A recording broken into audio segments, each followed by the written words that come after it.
Assalamualaikum warahmatullahi wabarakatuh. Halo sobat, selamat datang di Day of Story Folk Talk Show, ruang berbagi cerita, gagasan, dan refleksi seputar dunia mahasiswa. Di episode perdana kali ini, kita akan membahas tema yang sangat dekat dengan kehidupan kampus, yaitu menjaga nurani kampus, peran pers, mahasiswa dalam demokrasi, dan etika.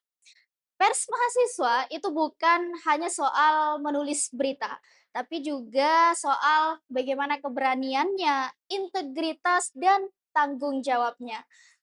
Dan sudah hadir bersama kita sosok yang aktif di dunia pers mahasiswa sekaligus juga aktif di organisasi luar kampus. Langsung saja kita sapa Kak Rolini Itikoya, Ketua Umum Lembaga Pers Mahasiswa Institut Agama Islam Negeri Pontianak dan juga aktif di organisasi luar kampus di HMI serta mahasiswa program studi HKI Hukum Keluarga Islam. Selamat datang Kak Olin. Selamat datang. Gimana kabarnya? Alhamdulillah baik, terima Mas kasih ya udah memberikan saya kesempatan untuk hadir. iya. Terima kasih sudah hadir juga menyempatkan waktunya dari kesibukan-kesibukan mahasiswa ya. Sibuk apa sih mahasiswa Ya untuk lagi akhir-akhir ini sebagai mahasiswa semester? mungkin lagi semester 6 ya. Hmm. Jadi terakhir tadi udah selesai UAS tinggal nunggu nilai keluar dan juga sekarang lagi sibuk di LPM juga mau pelatihan jurnalistik gitu. Oh, lagi sibuk-sibuknya nih. Nah, Kak Olin, sebelum kita masuk ke isu pers mahasiswa nih, tadi menarik banget ya, karena Kak Olin ini sebagai Ketua Umum LPM dan juga aktif di organisasi luar kampus juga gitu, di HMI. Dan ternyata Kak Olin juga lagi ngerintis usaha ya? Iya. Ya, jadi MUA di sela-sela kuliahnya, gimana sih cara, menyeimbangkan antara kuliah, organisasi, pekerjaan gitu? Nah, eee, jadi kan memang ketika memang menjadi mahasiswa, itu kewajiban kita adalah kuliah, dan itu adalah tanggung jawab kita untuk ke orang tua dan juga ke diri sendiri. Sedangkan untuk di organisasi, itu merupakan tanggung jawab untuk diri sendiri, agar bisa mendapatkan, relasi di kemudian hari yang dapat membangun dan memudahkan jalan kerjanya nanti ketika memang di kehidupan langsung. Dan untuk di dunia kerja saat ini, itu, merintis menjadi MUA itu kan termasuk dalam freelancer gitu ya. Heeh. Aku itu ikut turun kerja itu ketika memang ada panggilan calling-an aja. Nah, Oh, dan juga untuk timing kerjanya itu mulai dari subuh sampai pagi. Jadi, bisa dikatakan kalau, pekerjaan aku itu tidak akan mengganggu kuliahku, mhm, hanya saja mengganggu waktu tidur. Namun kan, oh, waktu tidur itu kita sendiri yang bisa mengontrolnya ya, mhm. seperti itu. Kerja itu juga, satu hal yang menjadi tunjangan kehidupan pribadi aku untuk saat ini dan untuk masa depan nanti, mulai dirintis dari sekarang, seperti itu. Dan banyak mahasiswa, Kak, takut banget aktif di organisasi. Hmm. Takut banget waktunya habis di organisasi, sampai-sampai ada bilang, "Nggak deh, aku nggak mau masuk organisasi, takut nilaiku turun," gitu. Nah, gimana tanggapan Kakak? Eee, itu Aku bahasa kasarnya itu, mengatakan bila ada mahasiswa yang mengatakan seperti itu, bahwa takut organisasi nantinya bakal nilainya turun. Heeh, Kita, balik lagi lah, ketika memang menjadi mahasiswa, masuk ke kelas, itu kita fokus pada pembelajaran-pembelajaran yang akan diberikan oleh dosen-dosen di kelas. Keluar dari situ, materi itu kita ulas jika kita memang ada waktu. Lalu untuk perihal organisasi itu yang akan menunjang kita nanti di masa depan. Ketika kita membutuhkan, orang-orang yang bisa dijadikan stakeholder seperti itu, eee, kita memiliki relasinya yang kita rintis dari ketika masa-masa menjadi mahasiswa. Jadi ketika memang ada yang bilang bahwa mahasiswa takut untuk mengikuti organisasi karena nilainya turun, itu sangat tidak make sense gitu. Karena itu balik lagi ke masing-masing. masing-masing. Karena, dalam manajemen waktu kita bisa menentukan skala prioritasnya. Ketika memang yang diarjensikan itu adalah misalnya UAS, kita bisa dahulukan UAS. Ketika memang kita sedang berada di posisi di mana ada acara yang kita harus turut tanggung jawab di situ, kita akan mendahulukan organisasi seperti itu. Jadi bukan karena organisasi yang membuat IPK-nya turun atau nilainya turun ya, tapi Tidak, bagaimana dia memanajemen waktunya gitu. iya, menentukan skala prioritasnya. Masuk ke tema utama Kak, Kakak sebagai Ketua Umum LPM, Lembaga Pers Mahasiswa ya, wajahnya LPM. Nah, gini Kak, biasanya pers mahasiswa itu sering disebut dengan penjaga nurani kampus, ya. Dan menurut Kak Olin, apa sih makna menjaga nurani kampus dalam konteks pers mahasiswa hari ini? Nah, kalau dalam, menerjemahkan menjaga nurani kampus, jadi pers itu yang mengacukan kepada kebenaran. Jadi ketika memang ada suatu hal yang dirasa kurang tepat, kurang mengenakan, maka pers mahasiswa yang akan turut andil untuk, mempertanyakan, "Benar nggak sih ini tuh?" Oh, Di-speak up, diutarakan. Karena memang kita yang memiliki kapasitas dan memiliki potensi, untuk menyuarakan itu kepada khalayak ramai. Dari mahasiswanya sendiri, dari lingkup kampus maupun di luar kampus. Dan itu ketika kita memang, berpegang teguh pada kode etik jurnalistik, jadi, eee, dalam penerapan nurani, mhm, itu akan tepat ketika memang kita berpacu kepada kode etik jurnalistik. oke. Dan gini Kak, banyak isu tentang kampus belakangan ini, gitu Hmm. kan. Banyak ruang kritik bagi mahasiswa itu yang kadang dibatasi, gitu. Ketakutan menyuarakan pendapat, bahkan sampai ada tekanan terhadap pers mahasiswa. Hmm. Nah, gimana sih Kak Olin melihat kondisi demokrasi kampus saat ini, khususnya dari sudut pandang pers mahasiswa? eee, untuk kondisi demokrasi kampus yang ada di IAIN ya pada saat ini, yang kami lihat dari sudut pandang pers mahasiswa itu adanya apatisme dari para mahasiswa. Ketika memang ada pemilu atau yang biasa itu disebut, pemirama, Ramah, pemilihan raya mahasiswa itu, bahwa mahasiswa-mahasiswa yang bisa dikatakan kupu-kupu mhm. itu, kurang kurang ada empatinya untuk mengikuti adanya pemirama tersebut. Jadi mereka itu merujuk pada sikap apatis dan tidak menghiraukan bahwa di, struktural presiden mahasiswa itu juga sangat penting untuk keberlangsungan kehidupan yang ada di kampus ini, seperti itu. Terus apa tantangan sih yang paling berat yang dihadapi oleh pers mahasiswa ketika mengawal isu-isu sensitif di kampus gitu? Nah, ketika untuk mengawal isu-isu sensitif, Mhm. bisa dikatakan ketika memang itu bersinggungan langsung dengan pihak-pihak, yang berkuasa istilahnya, maka langkah pertama yang akan dilakukan oleh pers mahasiswa itu adalah melindungi si penulis. Jadi ketika memang, tulisan atau satu konten itu dipermasalahkan oleh pihak-pihak yang merasa tersinggung, maka penulis itu kita lindungi, yang akan bertatap muka, bermuajahah dengan pihak-pihak terkait itu ada yang namanya pimpinan redaksi dan juga ketua umum yang akan turun langsung untuk menyelesaikan perkara tersebut. Jadi yang harus pertama yang dilakukan oleh pers mahasiswa, LPM Warta, adalah kalau ada isu-isu sensitif adalah melindungi si penulisnya dulu. Iya, Jadi diprioritasin, pokoknya yang penulis ini dilindungi dulu lah gitu intinya. iya, karena itu, bakalan apa ya, bersentuhan langsung dengan aspek psikologis si penulis kan. Iya. Jadi itu yang terutama paling kita lindungi. Nah, pemirsa juga bahwa Kak Olin ini prodi HKI, Hukum Keluarga Islam, dan juga aktif di HMI juga. Dan tentunya itu punya perspektif nilai yang kuat, perspektif yang lain gitu. Nah, bagaimana sih Kak Olin nilai-nilai Islam inilah yang mempengaruhi cara Kak Olin itu memandang etika jurnalistik dan kebebasan pers? Kalau membicarakan tentang nilai-nilai agama Islam untuk, menjadi apa tadi?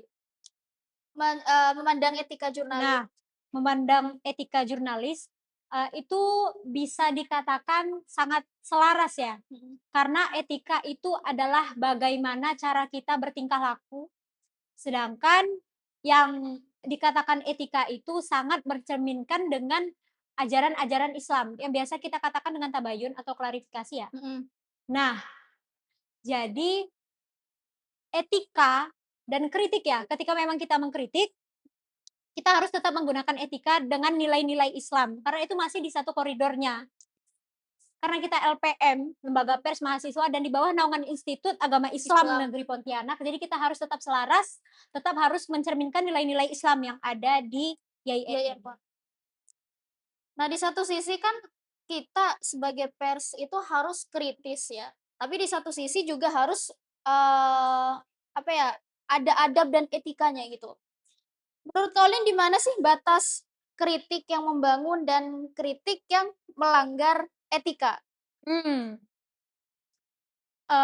dalam pengkritik Mhm, Pengkritikan yang ada di jurnalistik itu, walaupun kita memiliki kebebasan pers, tapi kita itu tidak memungkiri untuk tetap berada pada batasan-batasan koridor-koridornya. mhm. Jangan sampai kita, memiliki kebebasan pers, tapi kita sebebas-bebasnya. Oh, Kita tetap harus berpegang teguh pada yang namanya kode etik kode etik. jurnalistik.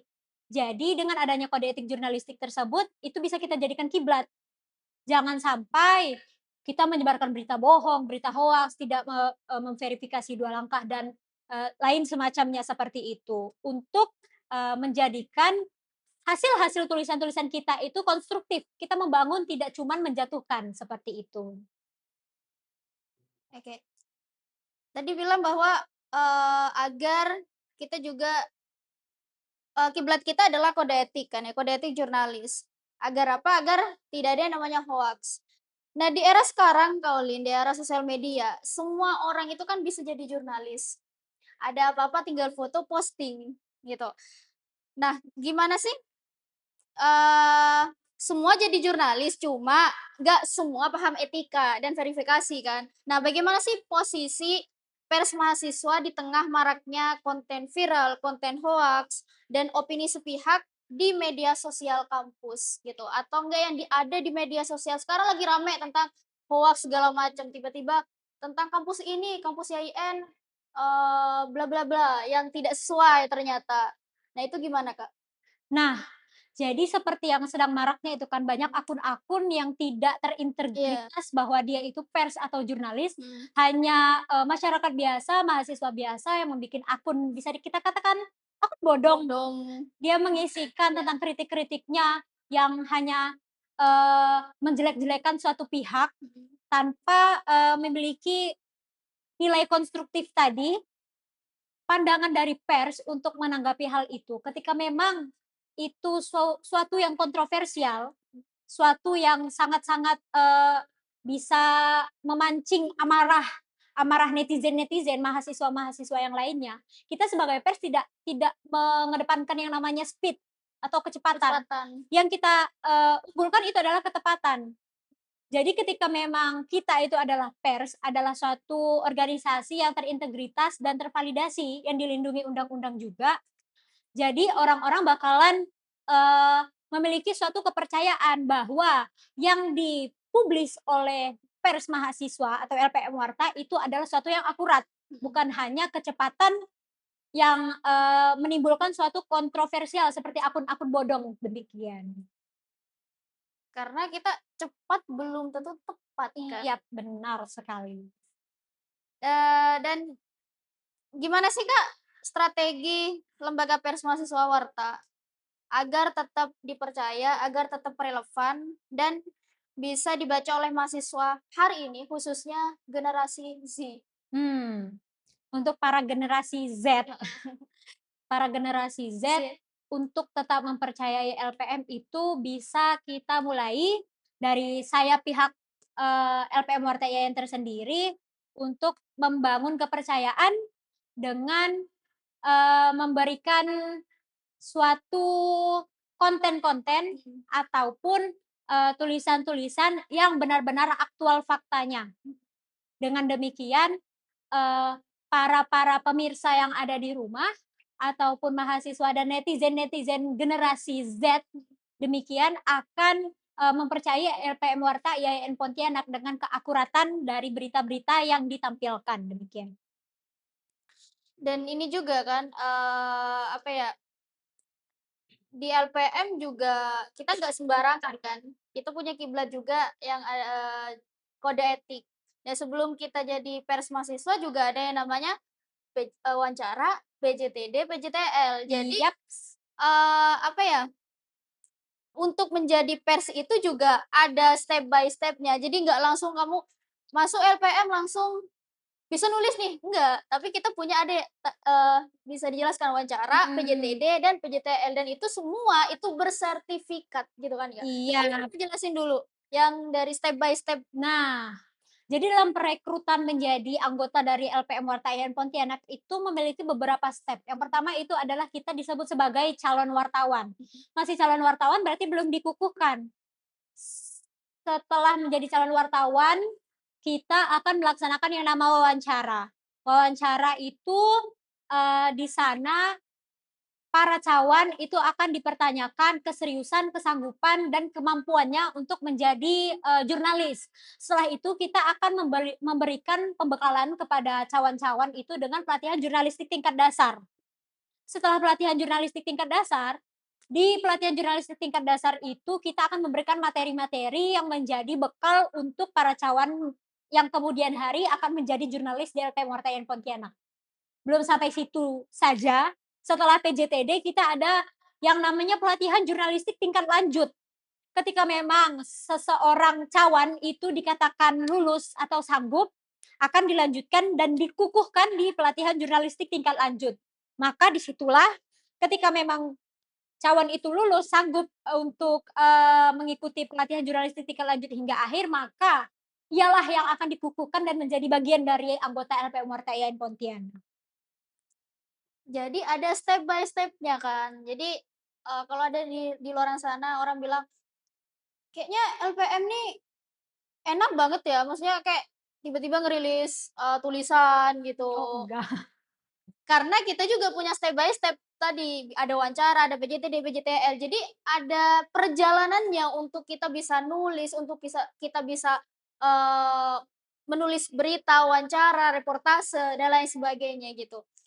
Nah, gimana sih Kak Olin kalau, eee, ada mahasiswa yang ragu gitu untuk masuk ke bergabung ke pers mahasiswa? Masih ragu, takut. Kalau ndak takut merasa dirinya nggak berbakat, "Enggak deh, aku nggak suka nulis, enggak deh, aku nggak suka reporter," gitu. Nah, gimana pesan Kak Olin kepada orang-orang yang memang takut untuk masuk ke dalam dunia pers? Nah, ketika memang kawan-kawan ini memiliki minat untuk, mengeluarkan aspirasi, ataupun yang bisa menuangkan isi pikiran-pikiran kawan-kawan, bisa langsung, mengarahkan diri kepada lembaga pers mahasiswa. Kalau bicara soal bakat, tidak ada orang yang tidak memiliki bakat. Mhm. Bahwasanya bakat itu emang lahir ketika memang itu ditekuni dan dilatih.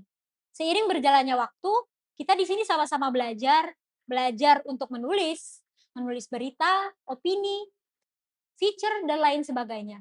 Dan di sini, tidak semuanya tiba-tiba langsung bisa public speaking, tidak. Kita sama-sama belajar dan sama-sama dilatih. Asalkan memang ada kemauan, ketika memang ada minat di bidang ranah jurnalistik, maka ketika memang ditekuni akan lihailah ia di jalan situ. Bener. Terakhir Kak, apa harapan Kak Olin untuk masa depan pers mahasiswa dan demokrasi kampus ke depannya? Nah, harapan saya untuk pers mahasiswa, semoga ke depannya, dapat menjadikan insan-insan yang ada di dalam pers mahasiswa ini menjadi lebih berkualitas dan mandiri dalam hal finansial juga ideologinya, juga untuk demokrasi kampus, semoga kita dihindarkan dari mahasiswa-mahasiswa apatis dan semuanya turut kontribusi dalam, perayaan demokrasi mahasiswa. Dan, untuk kedepannya LPM Warta-IAIN Pontianak akan mengadakan yang namanya Rimba. Rimba itu adalah satu acara di mana sebelumnya itu pernah terjadi di tahun 2024. Itu adalah sebuah seperti apa, kampanye atau kontestasi politik dari para peserta, bakal calon Presma, presiden mahasiswa, dan kita akan memberikan fasilitas kepada para calon untuk, menyampaikan visi misinya. Itu diadakan oleh LPM Warta IAIN Pontianak. Wow, sepertinya akan ditunggu nih. Iya, nanti dicek Ditunggu. saja di YouTube LPM Warta IAIN Pontianak. Ada yang namanya Rimba, singkatannya itu adalah Riang Gembira Demokrasi. Nah, untuk itu Kak, Kakak lagi nyiapin PJTL ya? Yaps. Oke lah, semoga, di PJTL nanti sukses dimanapun itu berada PJTL-nya, dan semoga bisa merekrut orang-orang yang memang mau belajar di LPM.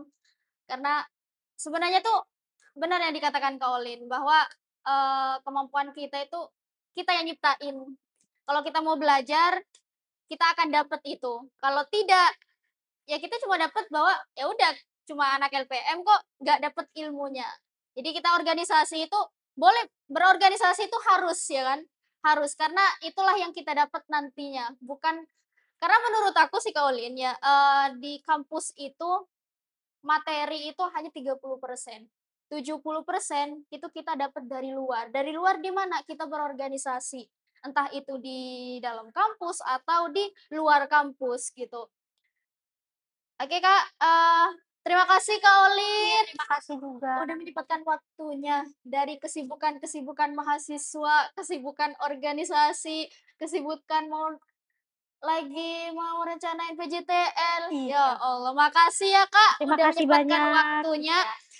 atas insight, atas cerita, pengalaman yang bermakna dan benar sih kalau Pak Romdon bilang bahwa jurnalis itu bisa jadi orang yang pertama masuk surga. Masya Allah. Kalau beritanya itu atau yang ditulis itu bisa membantu orang, bisa merubah orang kepada kebaikan. Tapi jurnalis itu juga bisa masuk neraka paling depan. Kalau tulisan-tulisannya itu yang membuat orang-orang berbuat kejahatan atau tersesat gitu. Dan, semoga obrolan-obrolan kita hari ini, meskipun sebentar ya 20 menit, semoga 20 menit itu bisa menjadi pengingat bahwa pers mahasiswa itu bukan soal berita, tapi juga tentang hati nurani, bagaimana keberanian dan tanggung jawab dia sebagai jurnalis. Terima kasih, pemirsa, saya Uswatun Hasana pamit undur diri, sampai jumpa di Day of Story for Talkshow berikutnya. Wassalamualaikum warahmatullahi wabarakatuh. Bye.